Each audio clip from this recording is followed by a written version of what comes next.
Olá, amado. Bem-vindo a mais um momento de reflexão sobre a Palavra de Deus. Para a reflexão de hoje, intitulei ela como Ponto de Vista. Os textos bases que eu peguei foi Mateus 9, de 14 a 16, Marcos 2, de 18 a 22 e Lucas 5, de 33 a 39. Ponto de vista. Por que você acha que existem 4 evangelhos na Bíblia? Porque cada um tinha um ponto de vista. Lógico que o pano de fundo sempre foi o mesmo. Era Jesus, a salvação do povo, a remissão pelos nossos pecados. Mas o ponto de vista de cada um podia ser diferente. Lucas, por exemplo, Lucas era um médico, ele era instruído, mas ele não andou com Jesus.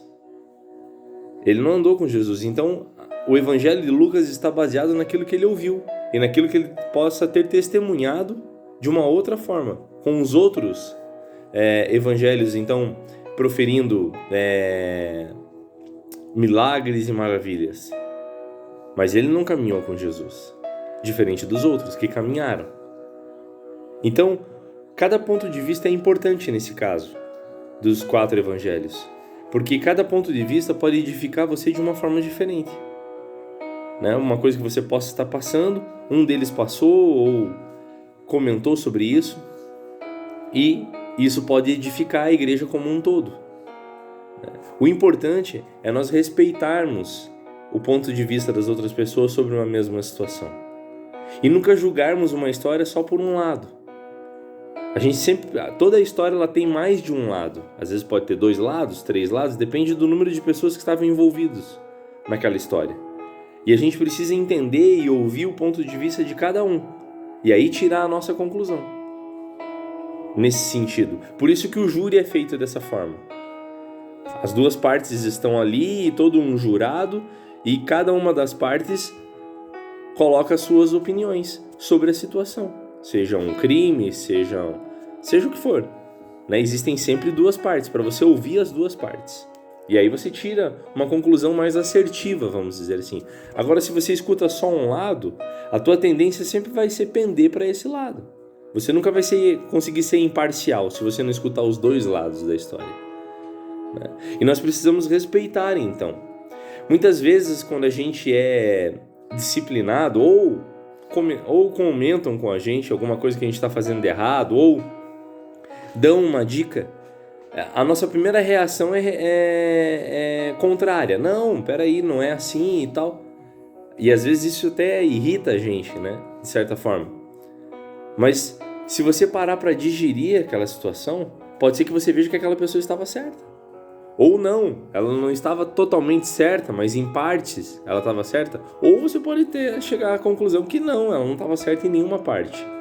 Mas primeiro você precisa entender e digerir, se colocar no lado daquela pessoa, se colocar no lugar dela, para você conseguir entender o ponto de vista dela.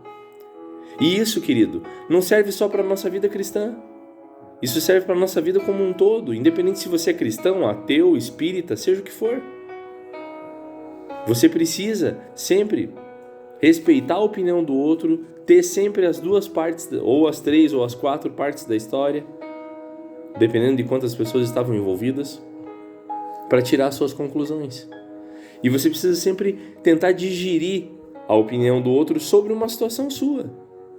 Caso você tenha pedido, ou a pessoa se sinta na intimidade suficiente para te dizer, olha, eu acho que você está errado nisso. Geralmente, querido, as pessoas que nos orientam são as pessoas que têm intimidade com a gente.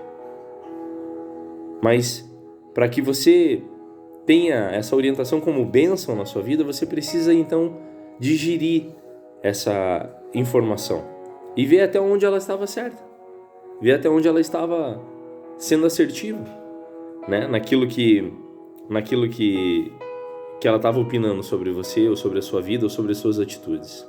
Agora tem uma coisa, querido, que nós precisamos ser unânimes, ou seja, não ter ponto de vista, situações divergentes. É que Jesus Cristo era o Filho de Deus e veio nesse mundo para a remissão dos nossos pecados. E todo aquele que nele crê não vai perecer, mas vai receber a vida eterna. Isso nós temos que ser unânimes. Isso não depende de ponto de vista. Isso é uma questão de fé e crença. né? Não é um ponto de vista isso. Para mim, pelo menos, não é um ponto de vista. É uma certeza. Entende? Então, a chave nessa manhã que eu quero te entregar é o respeito pelas outras pessoas, pelo ponto de vista das outras pessoas. A unanimidade de ter Jesus como Senhor e Salvador da sua vida. E saber que sempre existem pontos de vista diferentes em outras situações que não sejam relacionadas a Jesus. A minha oração é para que eu e você, a gente tenha pontos de vista, possamos sempre confirmar aquilo, sabe? Afirmar, lutar por aquilo que cremos, né? E para que a gente seja unânime na situação onde trata-se sobre Jesus e a salvação que Ele veio para nos dar. Em nome de Jesus eu oro. Amém.